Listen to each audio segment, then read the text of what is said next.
Yeah, I guess we're live. Okay, let me try to figure this out now. Because I got like 15 minutes to do this. Anyways, the last time that I did a podcast was back in November, and I kind of got away from it, because I went to Minnesota because I thought I was going to have open heart surgery, but thankfully I just have to have a battery pacemaker battery replaced sometime in July. But anyways, like I said, I was watching Joe Rogan today, and that's kind of what me got into doing this again. I've only done one episode, and I gotta keep doing it to make it, like a habit. But the last time I ended with reviewing the Bohemian Rhapsody movie. I'm gonna hold off on that for a little while until I watch it again, because it's been so long since I actually seen the movie, and I'm gonna have to do some research to compare it to. But what I want to talk about is, in the last episode I was talking about wanting to be a songwriter and stuff, and I went to the mental hospital, and God helped me find my gift, or, reveal what my gift was to me, because I spent a lot of time talking to God and all this stuff, and I wrote my first song called "A Beautiful Soul" in in Springdale, Arkansas, at the mental hospital. And I wrote it within like 2 days, and I went back and redid like the last verse or something. But since then, that was like 2 years ago.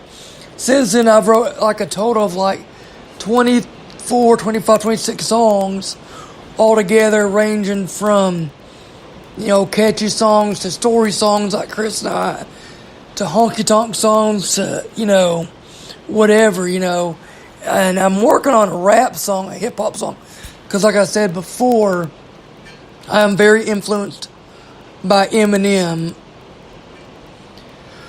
And I got a song called title to a song called "If There's a Will, There's a Way," which, you can do anything you set your mind to.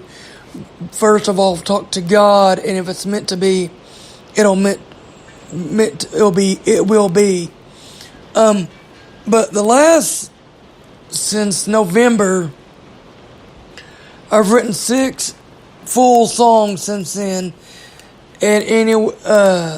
but I wrote most of the songs I've wrote down here in Arkansas, but I wrote 2 up in Rochester, Minnesota, at when I was attending the Mayo Clinic, which was supposed to be a 3-day thing, and it turned into 2 weeks to make sure that I wasn't,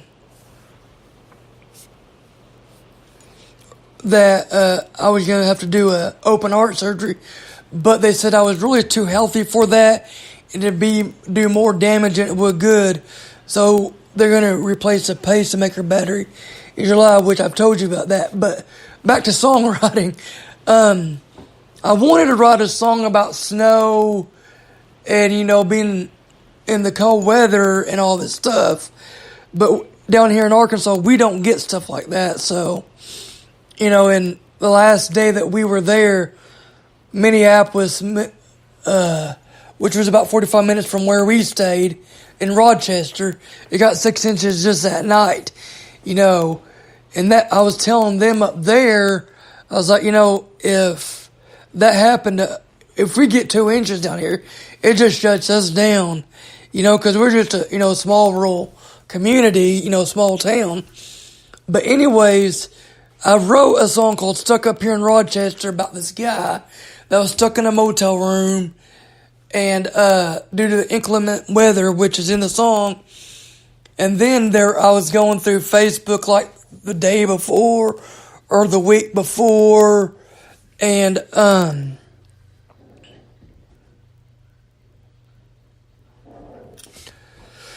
I come across a title that I forgot all about called Dirty Hands and an Honest Dollar. And it's weird the way that inspiration works with me is just weird. Because I'll think of a title and I'll just think about something for it may be a week or two. And this was like a year ago when I put that title down and I never thought of it again. I forgot all about it. And it just come to me that night, and I wrote, right after I wrote Stuck Up Here in Rochester, I wrote Dirty Hands and an Honest Dollar. And it's about this old farmer that, works his butt off to provide for his family, and he don't get that far in life, but he's fine with it. He prays to the Lord. And then it goes to the next generation where the dad dies of a heart attack. And then the son has to quit school to help run the family farm. And that's kind of where I'm at right now with another song called Plight of the American Farmer, which I've had the idea for a while. And I got the idea from Willie Nelson and Farm Aid, which is Willie Nelson, John Mellencamp, Dave Matthews, and somebody else. I cannot remember the other, Neil Young. Where they've, since 85, I think they've done Farm Aid and raised millions of dollars for the American farmer.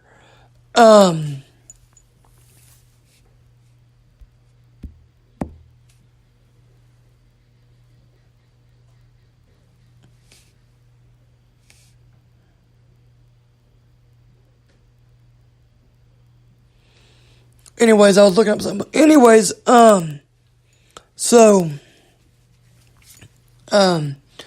but somehow I'm going to tie that to that. I think it'll work. I just got to come up with the right words and stuff. And, but I've written a few other stuff too.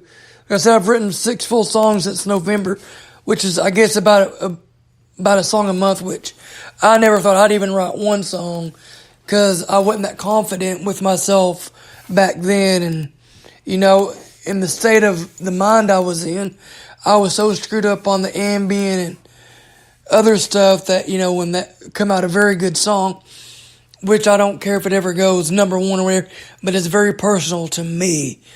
But another thing that I started years ago, and I kind of touched base with on the last episode, is I'm writing a novel called One Last Dance with the Devil.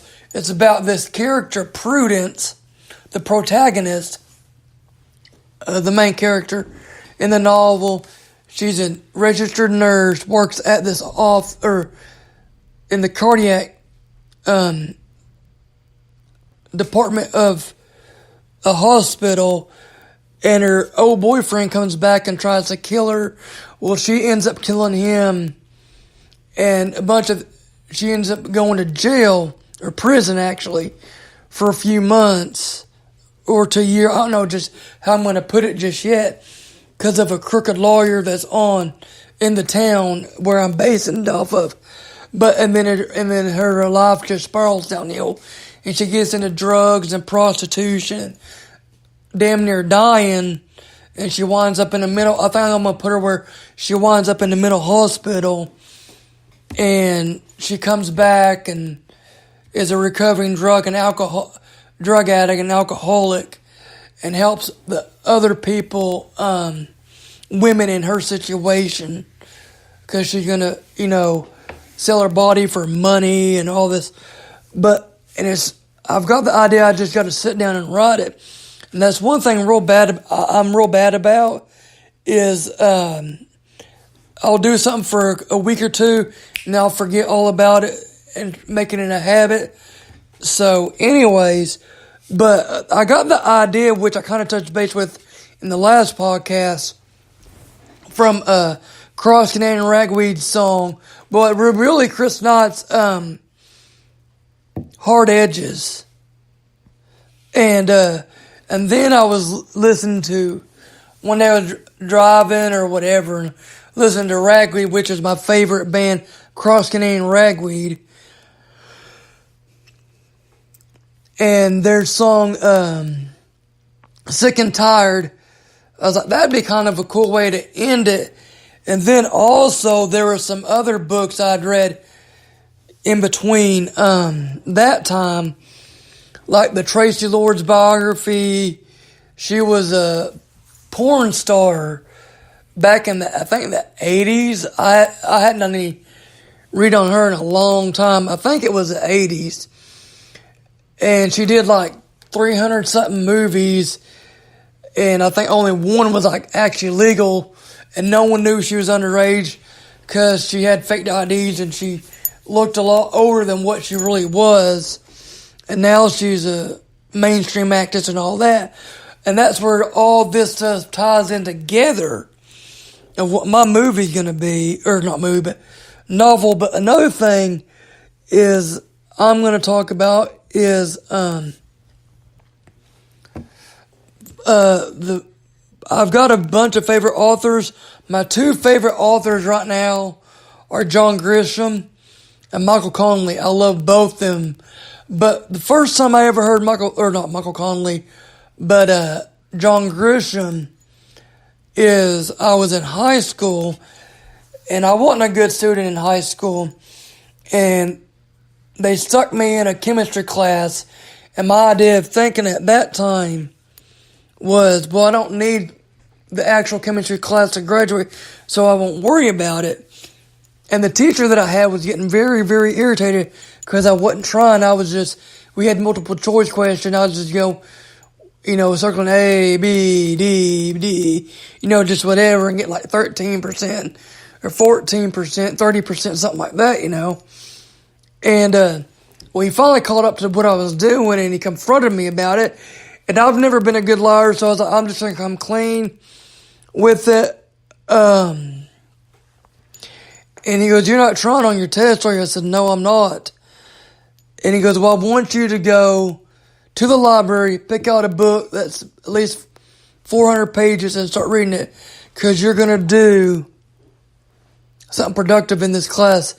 And little did I know, when I was a junior or senior, when I was 17, now I'm 32, how much that would actually change my life down the road. And I'd actually need to thank him if I ever see him again. I've seen him a few times since him, but I've also, if you're just tuning in, I've changed the name from my Music Obsession show to Sharky's Talk. But I'm going to do another one in about a week and figure out what I'm going to talk about. But I'm just going to leave y'all. And this is Eric Stone with Sharky's Talk.